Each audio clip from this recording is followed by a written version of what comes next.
প্রিয় দর্শক মণ্ডলী, ভূত গার্ডেন ইউটিউব চ্যানেলে আপনাদেরকে স্বাগত জানাই।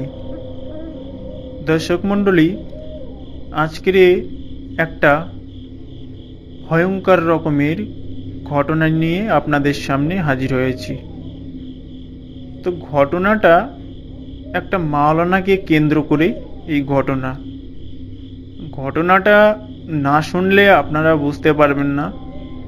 এই ঘটনাটা এর আগে ইউটিউবে এমন ঘটনা আপনারা শুনেছেন কিনা বলতে পারবো না, তবে ঘটনাটা শুনলে আপনারা প্রচণ্ড রকমের একটা অনুভূতি পাবেন, ভয়ঙ্কর। তো চলুন ঘটনাটা শুরু করি। ঘটনাটা ঘটেছে আমাদের এই পাশের একটা গ্রামে। এই গ্রামের নামটা আমি বলতে পারছি না, এটা ওয়েস্ট বেঙ্গল, উত্তর 24 পরগনা। তো এই ঘটনাটা আমাদের এই পাশের গ্রামেই ঘটে গেছে, কারণ গ্রামের নাম আমি বলতে পারছি না। গ্রামের নামটা বললে অনেকেই চিনে যাবে এবং আমার উপরে অনেক প্রেশার ক্রিয়েট করবে এবং বিভিন্ন লোকে বিভিন্ন রকমের কথা বলবে, এই জন্য গ্রামের নামটা বলছি না। তো চলুন ঘটনাতে চলে যাচ্ছি। মাওলানা অন্য কোনো কাজ করতেন না। উনি টুকটাক গ্রামের কোনো জলসা হলে উনি জলসাতে গিয়ে কিছু বক্তব্য রাখতেন। আর একটা কাজ করতেন, তিনি এই গ্রামের লোকের কোনো অসুবিধা হলে, কোনো জিন রিলেটেড, কোনো জাদুটোনা রিলেটেড কোনো অসুবিধা হলে গ্রামের লোকের উনি একটু ঝাড়ফুঁক দিতেন, তেল পানি এইসব পড়া দিতেন। আর একটা অদ্ভুত রকমের কাজ করতেন, সেটা হলো নল চালাটা আপনারা শুনেছেন কিনা জানি না, তবে আমাদের এইদিকে এটা বেশ সবাই জানে। নল কি কাজে চালে, কি জন্য চালে, কেমনভাবে চালে, এটা সবাই জানে আমাদের এখানে। আপনাদের কাছে এটা হয়তো নতুন লাগতে পারে, তবে আগে শুনুন নল চালাটা কিভাবে হয়।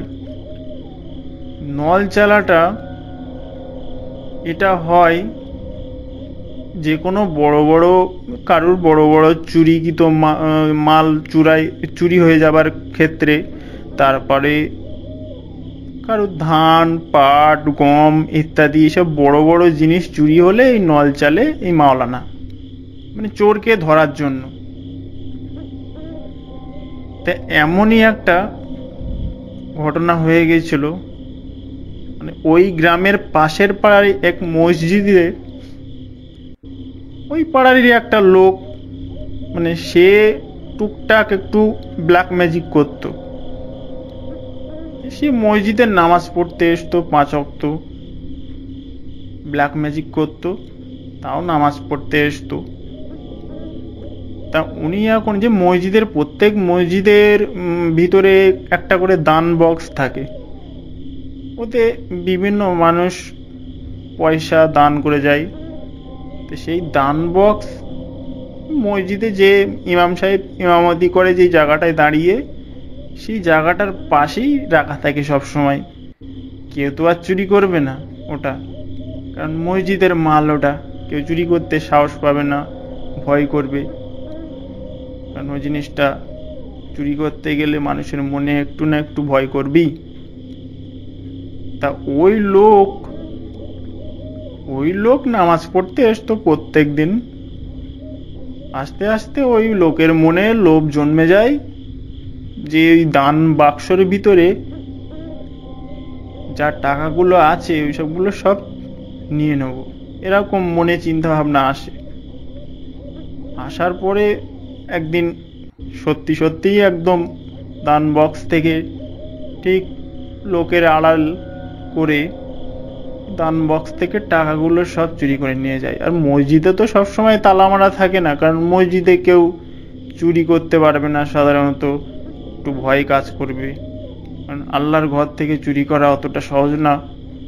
যত বড়ই খারাপ লোক হোক না কেন, চুরি করবে না সহজে। ওই জন্য মসজিদের তালা অনেক রাত পর্যন্ত খোলা থাকতো। আবার রাত্রেবেলা অনেক লোক আমল করতে আসতো মসজিদের ভেতরে, এই জন্য তালা সবসময় মারা থাকতো না। ওই লোক একটা সুযোগ বুঝে ঠিক মসজিদের ভেতরে এসে দান বক্স থেকে সব টাকাগুলো বার করে নিয়ে যায়, প্রায় 30,000 টাকা মতো এরকম। পরের দিন সকালবেলা এসে, মানে পরের দিন ছিল শুক্রবার, আর বৃহস্পতিবারের রাত্রে ও চুরি করে নিয়ে গেছে সব টাকা পয়সা। আর শুক্রবারে অনেক দান হয় পয়সা করি। তারপরে বাক্সটা যেই হাত দিয়ে তুলে দেখে, বাক্সর ভিতরে একটা ফুটি কড়িও নেই, একটা টাকা নেই। সবাই তো হতাশ হয়ে গিয়েছে, কি ব্যাপার, টাকা আবার মসজিদের টাকা কে তুললো চুরি করে? চোর তো সেরকম তো নেই, এদিকে আসে না তো চোর, সবসময় লোকজন থাকে।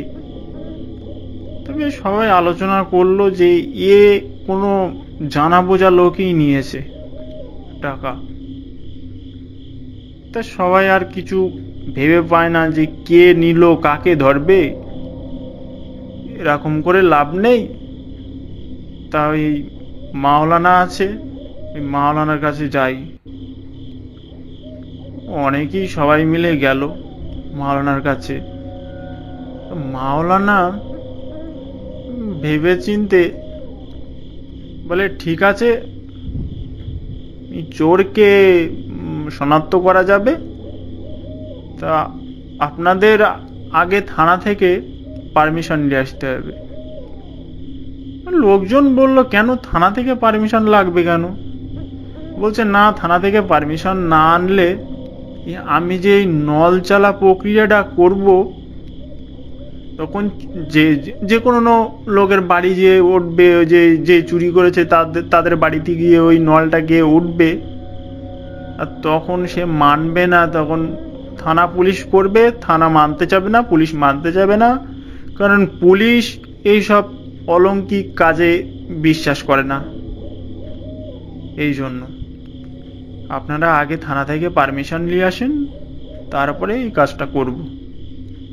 তো গ্রামের লোক বলল, ঠিক আছে, থানা থেকে পারমিশন নিয়ে আসব, আপনি অপেক্ষা করেন, আমরা থানা থেকে পারমিশন নিয়ে এসে এই কাজটা করব।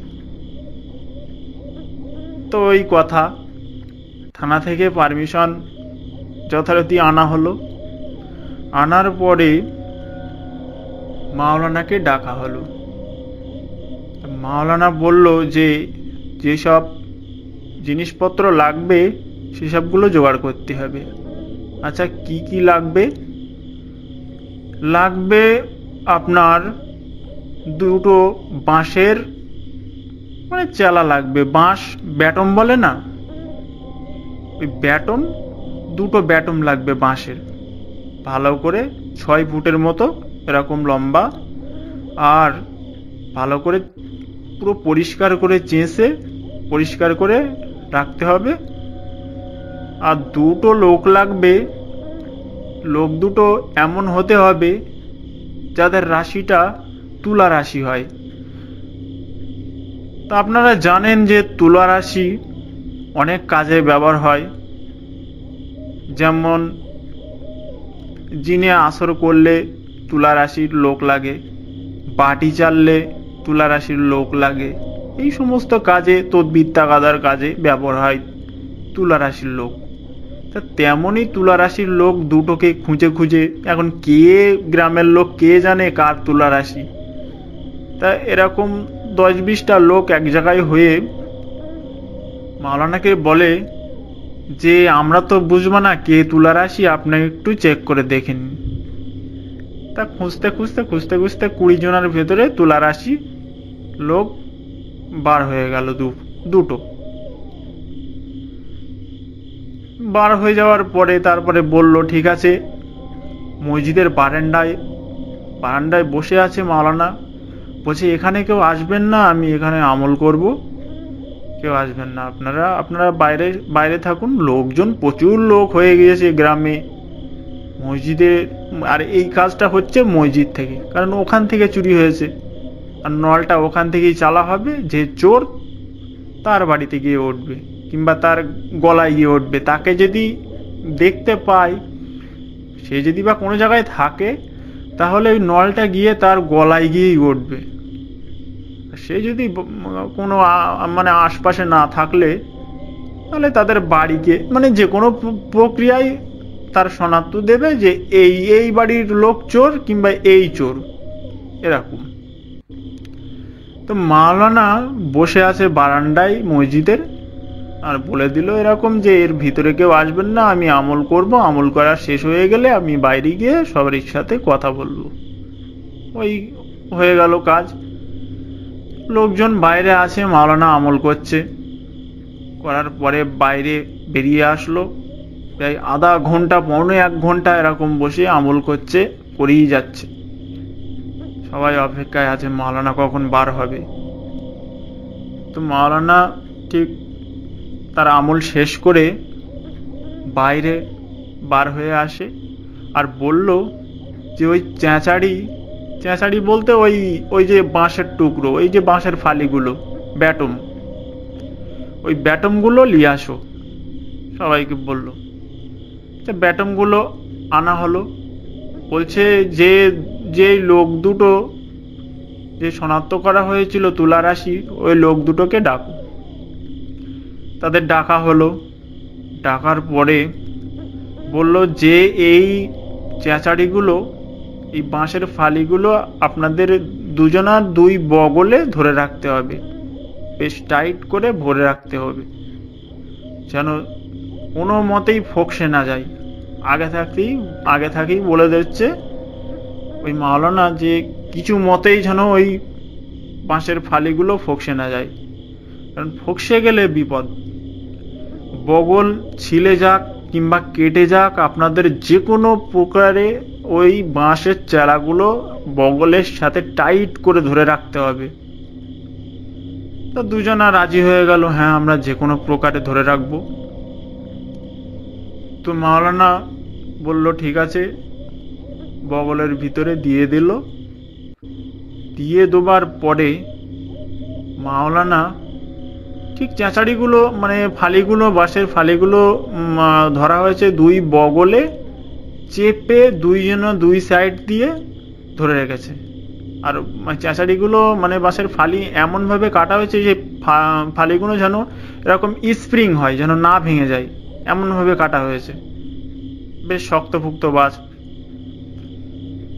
তো 2 লোকের বগলে চেপে ধরে রাখতে বললো, ওরা ধরে রাখলো। মাওলানা যেই ফু দেবে ওই বাঁশের ফালিতে, আর তবে এরা খেল শুরু। যেই না ফু দিয়েছে মাওলানা আমল করে, আর বাঁশের চেলাগুলো একদম জীবন্ত হয়ে গেছে। মানে বাঁশের চেলাগুলো ব্যাপক আকারে স্প্রিং করছে, তুলা আছাড় খাচ্ছে, এরকম যেন ভেঙে চুরে ফেলাচ্ছে, এরকম যেন ভেঙে যায় কিন্তু বাঁশের চেলা ভাঙছে না। লোকগুলো সেরকম আষ্টে পৃষ্ঠে ধরে রেখেছে, কারণ মাওলানা বলেছে যে কিছু মতে ছাড়া যাবে না এই বাঁশের চেলাগুলো, বগল কেটে যাক আর ছুলে যাক। ওরা সেই মতে ধরে রেখেছে। ধরে রাখলে এই যেখান থেকে চুরি হয়েছে ওখানেই চালা হলো। মাওলানার প্রক্রিয়া মাওলানা করলো, কিভাবে কি করলো, করার পরে মানে চোর মসজিদ থেকে যে টাকাটা চুরি করেছে, সেই টাকাটা যেখান দিয়ে নিয়ে গিয়েছে সেম টু সেম সেইখান দিয়ে ওই নলটা যেতে থাকলো। আর বাঁশের চেলাগুলো এমনভাবে তোলা আছাড় খাচ্ছে, দুলছে আর টেনে নিয়ে যাচ্ছে। মানে যেই লোক দুটো ধরে রেখেছে সেই লোক দুটোর কোনো মানে চলতে হচ্ছে না, ওই বাঁশের চেলাটাই জীবন্ত হয়ে চলে যাচ্ছে, টেনে নিয়ে যাচ্ছে তাদের 2 জনকে। টেনে টেনে টেনে টেনে ঠিক ওই পাশের পাড়াতেই, মসজিদের কিছুটা দূর পাশের পাড়াতেই তাদের বাড়ির দিকে যাচ্ছে। তখন তো কেউ জানে না যে ওই লোকই চুরি করেছে। এখন কার বাড়িতে গিয়ে উঠবে, কার গলায় উঠবে, কেউ তো বলতে পারছে না। পাড়ার ভিতর ঢুকেছে ওদের।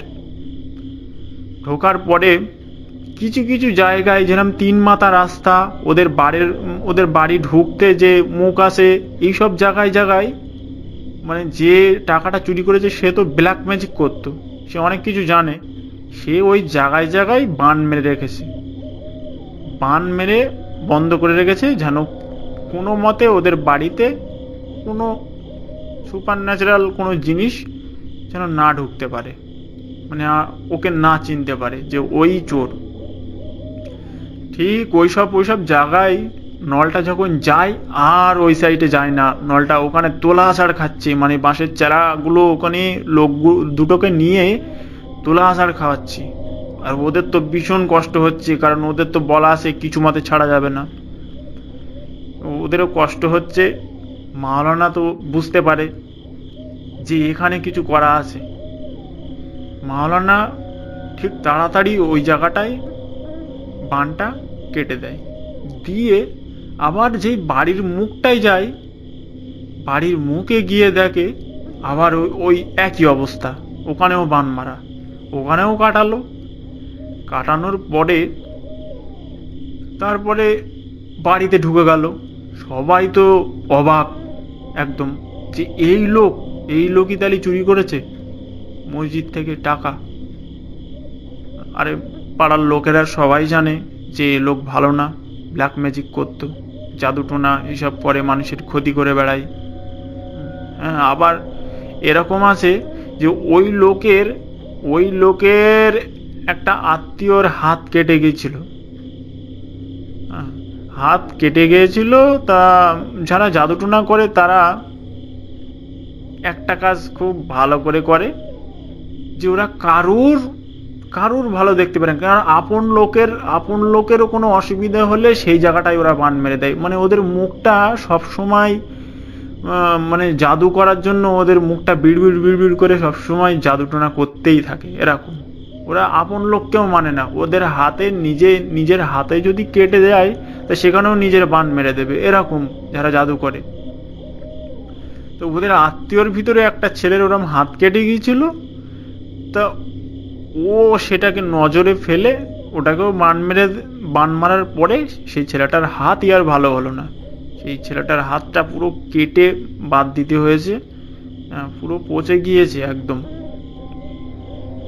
তা এইবার ওদের বাড়িতে নলটা ঢুকে যাওয়ার পরে ও তো একদম যে চৌকি বলে না, গ্রামে যেসব ছোট ছোট খাটের মতো চৌকি মানুষ বারান্দায় রেখে দেয়, ওখানে রাত্রেবেলা শুয়ে পড়ে, যখন তখন শোয়, বিশ্রাম নেয়, ওরকম চৌকির উপরে ভালোভাবে বাবুর মতো হয়ে বসে আছে। বসে থাকলে নলটা গিয়ে সোজা ওর গায়ে উঠে পড়ার পরে তারপর গ্রামের লোক সব আচ্ছা মতো ধোলাই দিল তাকে। ধোলাই দেওয়ার পরে টেনে বার করে নিয়ে আসে ঘর থেকে বার করে নিয়ে আসার পরে প্রচুর রকমের মারে।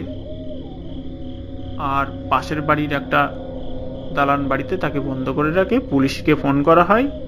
আর পুলিশ তো আগে থাকতেই বলে দিয়েছে যে এই ধরনের কাজে যে ব্যক্তিকে শনাক্ত করা হবে তাকে যেন টর্চারিং না করা হয়, যেন না মারা হয়, আমাদের হাতেই তুলে দিতে হবে।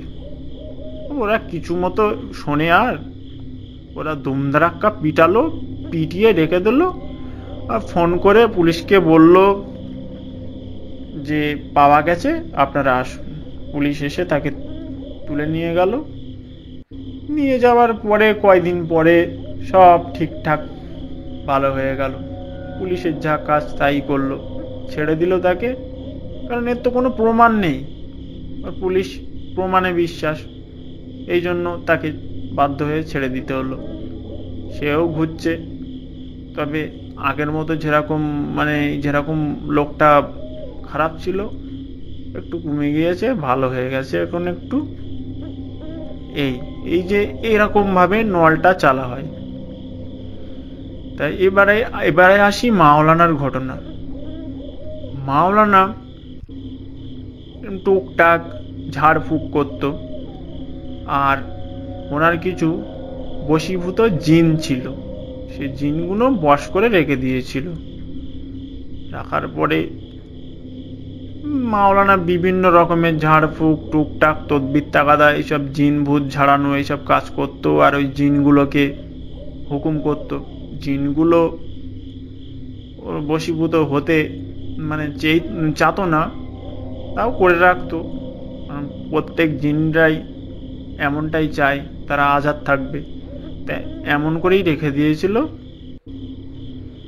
তো একদিন মাওলানা বোতলে ওই জিনগুলোকে বন্দি করে, যে কোনো প্রকারে কোনো কথা হয়তো শুনিনি মাওলানার, এই জন্য জিনগুলোকে বোতল বন্দি করে রেখে দিয়েছিল। রেখে দেওয়ার পরে ওইভাবেই থাকতো কিছুদিন। মাওলানা আর তাদেরকে বাইরে নিয়ে আসতো না। তা তার একটা বড় ছেলে ছিল, সেই ছেলেটাও আলেম, মাদ্রাসার শিক্ষক। মাদ্রাসার যে ছাত্রদেরকে পড়াতো ওই মাওলানার ছেলে। তো উনি বাড়ি থেকে প্রায় 2-3 গ্রাম দূর এরকম মাদ্রাসা আছে, সেখানে প্রত্যেক দিন তাকে যেতে হতো, বাড়ি আসতে হতো। পড়াশুনো ওখানে শেষ করে বাড়ি আসতে হতো, রাত হয়ে যেত। তো মাওলানা নতুন ঘর ভাঙছিল। আর মাওলানা, হ্যাঁ, আর একটা জিনিস বলা হয়নি আপনাদের সাথে, যে মাওলানা যে কি জন্য জিনটা বোতল বন্দি করে রেখে দিয়েছিল, এইটা পরে জানা যায়। মাওলানার ঘর হচ্ছিল নতুন, আর ওদেরকে বলা হয়েছিল যে ঘরের ওই যে পিছন সাইডের দিকে কাজ করার কথা বলা হয়েছিল জিন দিয়ে। তা ওরা সেটা মানতে চায়নি যে আমরা করতে পারবো না, এই জন্য আটকে রাখা হয়েছিল। করেছিল কিছুটা, তা আর করবে না বলে ওই জন্য তাদেরকে বন্দি করে রাখা হয়েছিল। আর মাওলানার মানে ঘরের পিছনের এক সাইডটাই মানে হাফ দেয়াল করে ফেলে রাখা হয়েছিল, মানে ওর পরে আর গাঁথা হয়নি, ওই দেয়ালটা আর সম্পূর্ণ করা হয়নি। যেই জায়গাটায় জিনটা কাজ করেছিল, তো ওই জায়গাটা সম্পূর্ণ আর কোনো কাজ করা হয়নি, ওইভাবেই ফেলে রাখা হয়েছিল। তো জিনেরা এরকম মানে কাজ করবে না বলে ওদেরকে বোতল বন্দি করে রেখে দিয়েছিল। তো এই কোনো প্রকারে ওই বোতলটা ভেঙে যায় পড়ে। ঘর হচ্ছিল তো নতুন, হয়তো কোনো প্রকারে কোনো আসবাবপত্র নাড়াতে গিয়ে হয়তো পড়ে গিয়েছে, এরকম হতে পারে। তো বোতলটা ভেঙে ওই জিনগুলো আজাদ হয়ে যায়। আজাদ হয়ে যাওয়ার পর তারপর একদিন পর কিছুই হয় না। মাওলানা বুঝতে পারে যে সর্বনাশ, সেই জিনগুলো তো এখন মুক্তি পেয়ে গেছে, এখন আমার উপায় কি হবে, যে কোনো প্রকারে ক্ষতি হবে। আর ওই দিন যেই দিন মাওলানা জানতে পারে যে ওই বোতল ভেঙে গিয়েছে, তুরন্ত তার ছেলের কাছে ফোন করে যে বাবু তুমি এক্ষুনি বাড়িতে চলে আসো, এরকম ব্যাপার, তুমি আর মাদ্রাসায় থেকো না, এতে বিপদ হতে পারে। ঠিক আছে, আমি বাড়িতে যাচ্ছি, গুছিয়ে নিয়ে সব চলে যাচ্ছি, তা একটু রাত তো হয়ে যাবি অত দূর থেকে আসতে। তো 11:30 12টা বানা এরকম বেজে গিয়েছে, বাড়িতে চলে আসছে। ঠিক মানে মাওলানার বাড়ির একটু আগে একটা কবরস্থান আছে। ওই কবরস্থানে ওই জায়গাটা আর একটা লোকে ওরকম ভয় করেছিল, তাকে একটা জিনে প্রচন্ড রকমের জোরে একটা চড় মেরেছিল, মানে গাল দিয়েছিল বলে, এই জন্য জিনকে গাল দিয়েছিল। যে ওখানে ওই জায়গাটা প্রচন্ড খারাপ কবরস্থান, ওই জায়গাটা কালভার্ট আছে, ওই কালভার্টটার ওখানটায় দূষিত। তা ঠিক ওই জায়গাটা যখন মাওলানার ছেলে বাড়ি ফেরার পথে ওই জায়গাটা আসে, তখন হঠাৎ করে মাওলানার ছেলের মাথার টুপিটা হঠাৎ একটা বিড়াল, মানে গাছ থেকে লাফ মেরে বিড়ালটা ওই মাথার টুপিটা নিয়ে সোজা চলে যাচ্ছে, লাফ দিতে দিতে গাছে চলে যাচ্ছে। কিন্তু বিড়াল সাধারণত মাটি দিয়ে দৌড়ে যায়, আবার গাছেও ওঠে কোনো কোনো বিড়াল, এরকম আছে। তবে ওই বিড়ালটা মাটিতে নামে না, ওই বিড়ালটা টুপিটা নিয়ে, মাওলানার ছেলের মাথা থেকে টুপিটা নিয়ে, মানে গাছের উপর থেকে লাফ মেরে টুপিটা নিয়ে আবার গাছে লাফ মেরে চলে যায়। আর গাছ থেকে লাফাতে লাফাতে লাফাতে লাফাতে এ গাছ থেকে ও গাছ, ও গাছ থেকে এ গাছ করে ওই জঙ্গলের ভিতরে চলে যায়। আর মাওলানার ছেলে ঠিক, উনিও তো টুকটাক মাওলানার ছেলে বলে কথা, উনিও তো কিছু কিছু জানতেন। উনি কি করলেন, ওই বিড়ালটা যত মানে জঙ্গলের ভেতরে যাচ্ছে তত মাওলানা ছেলেটাও ওই বিড়ালের পিছনে পিছনে দৌড়াচ্ছে টুপিটা নেওয়ার জন্য। কিছু মতে মাওলানার ছেলের টুপি হারাতে চায় না, আর বিড়ালটাও কিছু মতে টুপিটা দিচ্ছে না। এরকম করে করে 1টা 1:30 পর্যন্ত এরকম বিড়ালের পেছনে ধাওয়া করে টুপিটা সেই বিড়ালের কাছ থেকে ঠিক হাসিল করেই তারপরে বাড়ি ফেরে। মাওলানা দেখে বললো, এত রাত হয়ে গেল কেন? বলছে, আমার সাথে ওই কবরস্থানটার ওখানে আমার সাথে এই ঘটনাটা ঘটে গিয়েছে, যে এরকম এরকম ব্যাপার, একটা বিড়াল এসে গাছ থেকে লাফ মেরে আমার টুপিটা হঠাৎ করে কেড়ে নিয়ে চলে গেল। আমি সেই টুপিটাই খুঁজতে খুঁজতে, মানে ওর পিছনে পিছনে ধাওয়া করে ওই টুপিটা নিয়ে তারপর বাড়ি এসেছি। মাওলানা তো পুরো অবাক হয়ে গেছে যে সর্বনাশ, কি হতো এক্ষুনি যদি। মাওলানার ছেলেকে বলছে, মাওলানা, যদি তোমার এই টুপিটা তুমি যদি ফেরত না নিয়ে আসতে পারতে, তাহলে তোমার মাথার ব্রেনের সমস্যা হয়ে যেত, তুমি পাগলও হয়ে যেতে। তুমি টুপিটা নিয়ে এসছো, তুমি খুব ভালো কাজ করেছো। তাহলে ওই টুপিটা যদি নিয়ে চলে যেত, তাহলে তোমার মাথা আর আমি ঠিক করতে পারতাম না, তোমার মাথা খারাপ হয়ে যেত। এই তো এই ঘটনা শেষ। মাওলানার ছেলে পরের দিন আর মাদ্রাসায় যায় না। এইদিকে দিনের বেলা কোনো সমস্যা নেই। ঠিক সন্ধ্যার একটু আগে, মানে বৈকাল আর সন্ধ্যার মাঝ বরাবর এমন সময় পুরো মাওলানার বাড়ির চারি সাইডে মৌমাছি, হঠাৎ মানে অদ্ভুত ধরনের মৌমাছি, মানে মৌমাছিও অ্যাকচুয়ালি বলা যায় না, সেই এমন ধরনের মাছি।